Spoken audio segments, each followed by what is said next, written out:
ngidon kamban pen ki embeng gitu ke e-invite. Namar kadon ke e-invite for COVID ke bagi turis kalau ngum ke pas, ki turis ki apply, either they can apply on their own, dan kila kin apply lang baki tour operator.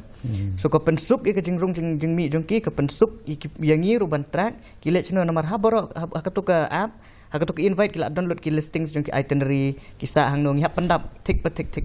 ting hap ban upload ken kat kum ke itinerary bengi ami ki gas ngibo lang hakatu ka app kumjo, and then ki issue ya gitu ki print kila chino jaka ka long sim lah siki. So I mean this is one mechanism ke bangila ban track down lada jaki ke ero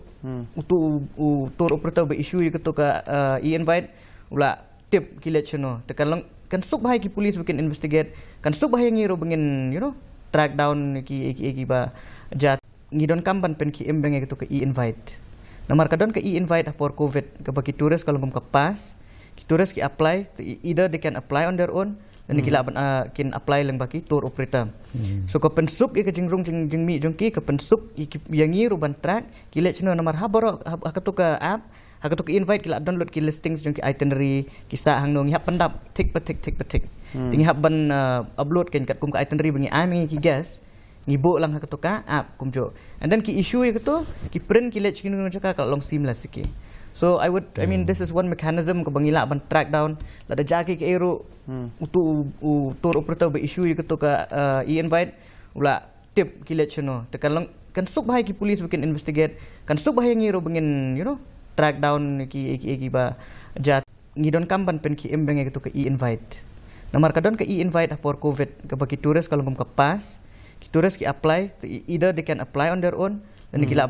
kin apply lang baki tour operator.